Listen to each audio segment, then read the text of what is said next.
જરા વિચારો તો, તમે એકદમ શાંત જગ્યાએ ઊભા છો, પણ કંઈક કંઈક અજીબ લાગે છે, કંઈક ખૂટતું હોય એવું. જમીન સાથેનો તમારો જે સંપર્ક છે એ જાણે અધૂરો લાગે છે. હા, આ વિચાર કદાચ થોડો વિચિત્ર લાગી શકે છે નહીં, પણ ચાલો આપણે આમાં થોડું ઊંડા ઉતરીએ અને વિચારીએ, જો આપણા પગમાં આંગળા જ ન હોય તો શું થાય? શું આપણું જીવન સામાન્ય રહી શકે? જુઓ, આ કોઈ નાનો સોનો શારીરિક ફેરફાર નથી. ચાલવું, દોડવું અને સંતુલન જાળવવું, આ બધી મૂળભૂત ક્રિયાઓ પર એની શું અસર થશે? ચાલો આજના આ વિશ્લેષણમાં આપણે આ જ રહસ્ય પરથી પડદો ઉઠાવીએ. તો સૌથી પહેલી અને કહી શકાય કે સૌથી મોટી સમસ્યા જે સામે આવે છે ને, એ છે સ્થિરતાની, એટલે કે બેલેન્સ જાળવવાની. હા, તમને જાણીને નવાઈ લાગશે કે આ નાના દેખાતા આંગળા આપણા શરીરનું બેલેન્સ જાળવવા માટે એક અત્યંત જટિલ અને મહત્વપૂર્ણ સિસ્ટમ તરીકે કામ કરે છે. એ જ જમીન સાથે આપણા શરીરનો મુખ્ય કોન્ટેક્ટ પોઈન્ટ છે. હવે આ સ્લાઇડ પર નજર કરો. આ ખરેખર બહુ જ રસપ્રદ છે.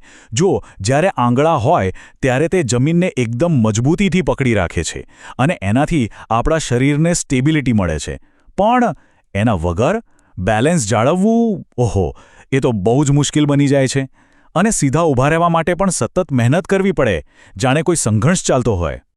પણ વાત અહીંયા પૂરી નથી થતી. બેલેન્સ તો માત્ર શરૂઆત છે.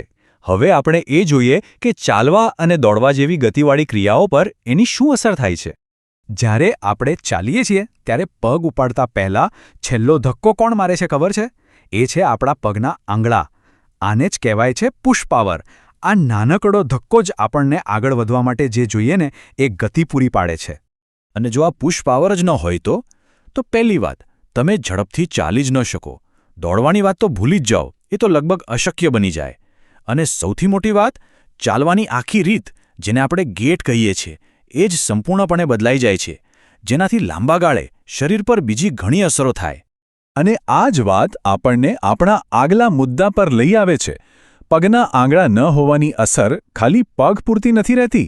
ના, એ તો આખા શરીરમાં એક ચેઇન રિએક્શન શરૂ કરી દે છે. આ સ્લાઇડ જુઓ, કેટલું સ્પષ્ટ રીતે સમજાવ્યું છે. સૌથી પહેલાં આંગળા નથી એટલે શું થાય? શરીરનું બધું વજન સીધું પગના હાડકાં પર આવે. આના કારણે ઘૂંટણ અને કમર પર વધારાનું પ્રેશર બને છે, જે પછી દુખાવાનું કારણ બને છે. અને ધીમે ધીમે સમય જતાં આખા શરીરનું એલાઇનમેન્ટ એટલે કે એની સપ્રમાણતા જ બગડી જાય છે.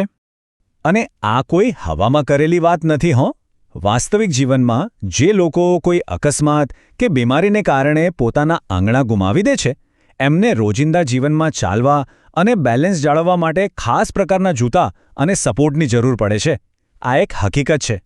સારું, અત્યાર સુધી આપણે બધા આંગળાઓની વાત કરી, પણ શું તમને ખબર છે કે આ બધામાં એક હીરો પણ છે? એક એવો આંગળો જે બાકી બધા કરતાં અનેક ગણું વધુ મહત્વનો છે. ફક્ત આ આંકડો જુઓ, 40%. 40%! આ કોઈ નાનો સૂનો આંકડો નથી, પણ આ છે શું? આ 40% શેના છે? તો સાંભળો, આ ખરેખર ચોંકાવનારું છે. આપણા શરીરનું લગભગ 40% બેલેન્સ માત્ર અને માત્ર પગનો અંગૂઠો એકલો જ કંટ્રોલ કરે છે. વિચારો તો ખરા. આનાથી સ્પષ્ટ થાય છે કે આ એક નાનકડો અંગૂઠો આપણા શરીર માટે કેટલો બધો જરૂરી છે. એટલે મુદ્દાની વાત એ છે કે જો બીજું બધું છોડો, ખાલી અંગૂઠો જ ન હોય, તો ચાલવું કે દોડવું એ તો બહુ દૂરની વાત છે. ખાલી એક જગ્યાએ શાંતિથી સ્થિર ઊભા રહેવું પણ એક બહુ મોટો પડકાર બની શકે છે. તો આ આખી વાત પરથી આપણે શું શીખ્યા? એક વાત તો બિલકુલ સાફ છે. ભલે આપણા પગના આંગળા દેખાવમાં નાના હોય, પણ એમનું કામ, એમની જવાબદારી એ ખરેખર ખૂબ જ મોટી છે. અને આ એક વિચારવા જેવો સવાલ છે, ખરું ને? કે આપણા શરીરના બીજા એવા કયા નાના નાના ભાગો છે જેને આપણે ટેકન ફોર ગ્રાન્ટેડ લઈએ છીએ, પણ હકીકતમાં એના વગર આપણું કામ ચાલી જ ન શકે? ખરેખર આપણા શરીરની રચના એક અજાયબીથી ઓછી નથી. કદાચ આના પર વિચાર કરવાથી આપણને આપણા શરીર પ્રત્યે થોડો વધુ આદર થાય.